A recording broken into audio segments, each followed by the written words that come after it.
Hey everybody, and thank you for watching another video. My name is Merge, and welcome to the Breaking Bad What If series that I call the Heisenverse, a series where I make a change somewhere in the Breaking Bad or Better Call Saul timeline and see how that one change ripples throughout the entire universe. And in this video, we're making a change to the origin story of one of the greatest villains in television history, Gustavo Fring.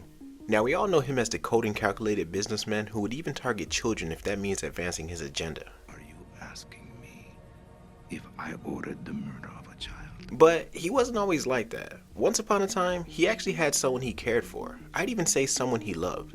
But when Hector Salamanca gave him a new hole at the top of his head to breathe out of, that's when Gus swore off his emotions and became purely focused on the business. But what if things played out differently for the Chicken Brothers? What if they were given the chance to show the cartel what they can really do? Well, that's what we're here to find out. And before we get started, if you could leave a like on this video to support the channel, I'd appreciate it. And also, comment down below your favorite Gus Fring moment, just so I know it's real. For me, it's definitely the entirety of the episode Box Cutter. And if you know, you know. But now, let's get into it. After the meeting with Don Eladio, Gus and Max are given a chance to show him what they can do. And because of the amazing sales pitch that Gus gave, they were also given a piece of the Salamanca territory to get them started, which would greatly upset Hector for not only his territory being taken by people he sees as under him, but with him being seriously homophobic, that would be something that he doesn't let go. And from that point on, every chance that he gets, he makes sure to let them know that they're not equals, whether it's flat out insults or just not acknowledging them at all during cartel meetings. And although Gus and Max are both well aware that Hector doesn't like them, they can't exactly run to Don Eladio to complain that they're being made fun of. So instead, they decide to prove their worth. And for the next few years, their partnership would only seem to anger Hector more, because what he thought was just going to be a short partnership that ended with him putting a bullet in their heads, it turns out that they're actually bringing in a lot more money than anyone expected, which would quickly earn the respect of the other cartel dons. But for Hector, in the attempt to slow down their success, he would start doing some underhanded tactics, like having some of their shipments robbed, or even killing some of the Los Pollos truck drivers, all to discredit who he considers to be outsiders. And during this time, Gus would eventually find out that it is Hector who's disrupting his shipments, but knowing that Don Eladio would take the side of Hector before them, he tries his best to deal with it for now. Because for as much as Hector's doing, Gus is still bringing in more money than the Salamancas. But when word gets out that Tuco went to jail from a street fight, Hector's attention is taken away from Gus and focuses on an ex-police officer named Mike Ehrmantraut. And at first, he tries to buy Mike off to get him to drop the charges. But when that didn't work, he moved on to threats on his family, which forced him to accept a deal from the Salamancas. But just because he took their money, that doesn't make them even. And in the coming days, Mike figures out the cartel's distribution schedule, and he takes a page out of Hector's book and decides to rob the shipment, making him $250,000 richer. Which not only gets the attention of Hector, but this would also have Gus curious as to who could be sabotaging the cartel shipments. And when he looks into it, his men are able to track down Mike and even keep tabs on him using a gas cap GPS.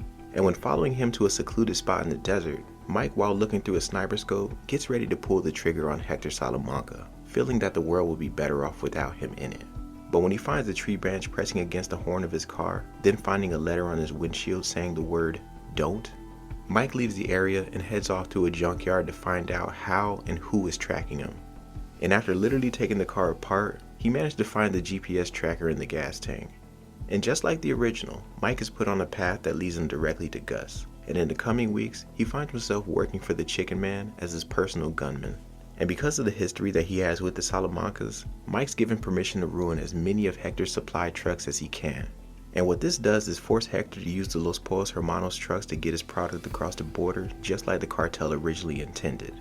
And because it also annoys him to have to work with Gus and Max, well, that's just an added bonus. And speaking of which, you know who else is annoyed with this setup? Nacho, who at this point has reached the end of his patience with Hector for using his dad's shop for his operation. So behind the scenes, he reached out to Price and was able to get a supply of the pills that Hector uses, and his plan would be to swap them out with the real ones in the hopes of killing Hector without anyone knowing. And even after Mike warned him not to, he still went along with the pill swap. And after a few days, a last-minute meeting would be called between Hector, Gus, and Bolsa. And after being told that he and the Chicken Brothers must work together, Hector pushes back and tells him that he doesn't answer to anyone. And he says, "If Don Eladio is going to take the side of the Chicken Brothers just because they're bringing in a little more money, then..." But before he can finish the sentence, there's a pain in his chest causing him to double over. And as his eyes look like they're about to pop out his head, he reaches for the pills in his pocket. And even after taking his medication, he ends up dropping the pills before passing out on the asphalt. And as everyone surrounds Hector, they watch as he gasps for air. But unlike the original, nobody thinks to actually save him. Because under ordinary circumstances, Gus would have started chest compressions and took the steps of calling the ambulance to save him. But in this situation, where Max is still alive and Hector's been nothing but trouble since the beginning, Gus sees this as a chance to finally be free of the Salamanca reign in the cartel. So just like everyone else, they all just watch as Hector takes his last breath. And eventually, an ambulance is called, but by that time, Hector would already be dead. And while speaking to the paramedics, Gus would take notice of Nacho picking up the pills, and what really catches his attention is the fact that the container that he was putting the pills in was different from the one that he handed the paramedics. So just as a precaution, he would have Victor put a tracker on his car as well and keep tabs on him also. But the very next day, they have another emergency meeting about the future of the Salamanca territory, and Bolsa puts Nacho in charge to run things for the time being. But this new role will be short-lived, because when him and Arturo go to the chicken farm to pick up some product, they get into a standoff with Victor and Tyrus about how much they should get. But after a few tense moments and making a phone call to Gus, the two up-and-comers are allowed to walk away with the extra product. And while bragging about always getting what they want, before they can make it back to their car, they're ambushed by Victor, Tyrus, and even Gus himself. And the first thing they do is hog-tie Arturo and suffocate him with a plastic bag. And similar to Hector, Nacho is forced to watch his friend struggle to breathe. And when Arturo takes his last breath, all the attention is focused on Nacho, who's on his knees and at gunpoint. And while Gus towers over him, he tells him, "I know what you've done. The Salamancas have not. And perhaps, under different circumstances, I could have had a use for someone like you. But unfortunately, I don't." And Tyrus, who's holding the gun to the back of his head, would fire once and kills Nacho instantly. And early the very next day, their bodies are put into Arturo's car, and with a few dozen bullets, they make it look like they were ambushed, robbed, and killed on a lone desert road. And just as a finishing touch, they use Nacho's phone to text the twins their location. And after a few hours, the bodies of Nacho and Arturo would be found by Lionel and Marco Salamanca. But with nothing more than broken glass and bullet holes to go by, they set fire to the car, then report back to the cartel. It's been about 4 months since the death of Hector Salamanca as well as Nacho and Arturo. And since then, things on the streets of Albuquerque have been relatively quiet. And without Hector no longer in their way, Gus begins to work on his next project. Something that him and Max have been thinking about for years, which is building a meth lab in plain sight. And after buying the laundromat on the other side of town, they hire Mike to delegate the process of selecting and overseeing the right engineers for the job. And while he does work on his end, the Chicken brothers manage the restaurant as well as the distribution for the cartel. And just when things seem to be moving quicker than expected, Gus gets a visit from Lalo Salamanca. And with his uncle dead from a lack of anyone trying to save him, he holds a grudge on both Gus and Bolsa for not doing more for Hector. But during their introduction, Lalo plays things cool with Gus, and he even tests his loyalty to Don Eladio. And on the surface, it would seem that Gus is completely loyal to the cartel. But throughout their conversation, Lalo notices something off about the Chicken Man. Something he can't explain, but refuses to let go. And with him now in charge of the Salamanca territory, he makes Crazy 8 the new Nacho and puts him in charge of the street side of the business. But for Lalo, he devotes a good majority of his time to watching Gus, Max, and the chicken farm and looking for any inconsistencies. And luckily for him, on the same day he was watching Gus's operation, it was the same day Warner Ziegler escaped to meet his wife. And it was only due to Mike and a few pieces of gum that kept Lalo from intercepting the German engineer. But unfortunately, the information that Lalo did get was just vague enough for him to confirm his suspicion. Mainly the fact that Gus is building something, and at the very least, he doesn't want the cartel to know about it. And he says to himself while smiling, "What is he up to, man? What is he planning?" But the thing is, for him to get that information, he had to do a lot of bad things, starting and ending with killing Fred from the travel wire, as well as burning the building to the ground. And although it seemed like he's untouchable after such a heinous act, with a little help from Mike, justice would end up catching up with him.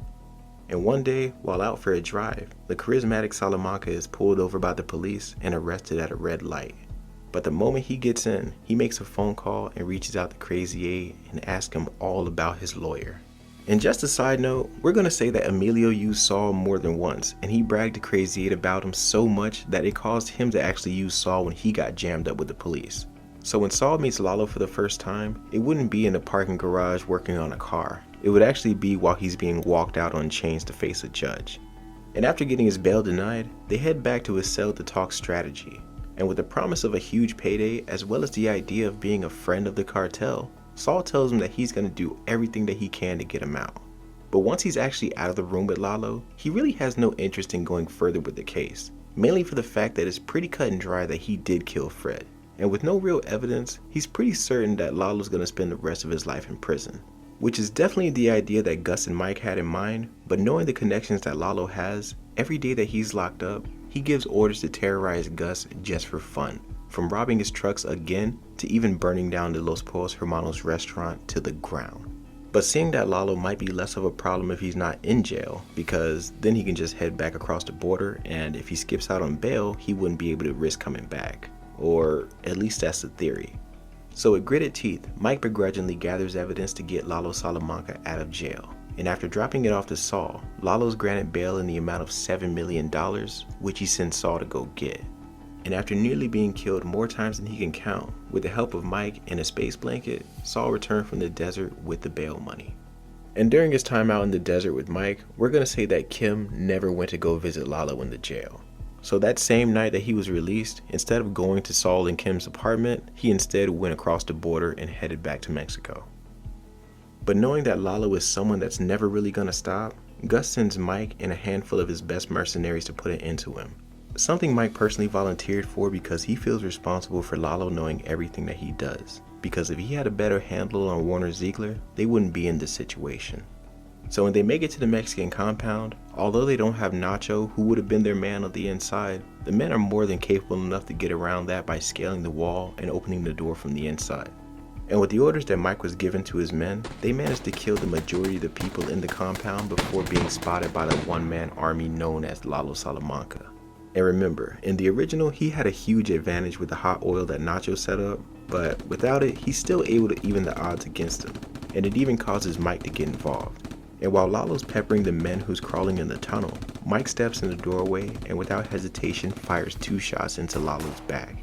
But as a reaction, he quickly turns around firing on Mike and hitting him multiple times, causing them both to fall to the floor. And as they bleed out from their injuries, Lalo starts to laugh while coughing up blood and saying something in Spanish. But as Mike leans against the door clutching at his wound, he just says, "Shut the fuck up and just let me die in peace." And in a matter of minutes, the laughter stops and everything just goes quiet. The next day, the news of what happened at Lalo's compound makes the news. And while Gus and Max watch the aftermath, they are saddened to see one of their best men killed. But having Lalo no longer in the picture just made it all worth the risk. Because now, no one can stop them from continuing their work on the lab. And even though they don't have the German engineers, they do have Gail Bedecker, who in this version has been studying under Max for years, and he was also the one to come up with the designs for the lab. So for the next 15 months, Gus, Gail, and Max work together on building the lab as well as perfecting the meth formula of their own. But in the background, there's Howard, who's devoted to exposing Kim and Jimmy for the whole ruining of his reputation thing, but without the experience of watching someone die, the toxic couple would never see the error in their ways, and they would see Howard coming after them as a personal challenge to see how much more they can ruin him. Then there's Tuco, who's been released for a little over a year now, and for the past few months, he's been doing business with a certain chemistry teacher. And at this point, there's been reports of blue meth popping up in the streets. And it's only going to be a matter of time before these reports make it back to the Chicken Brothers. And when it does, how would they take having competition in their own backyard? Well, let's find out when it's time to break bad.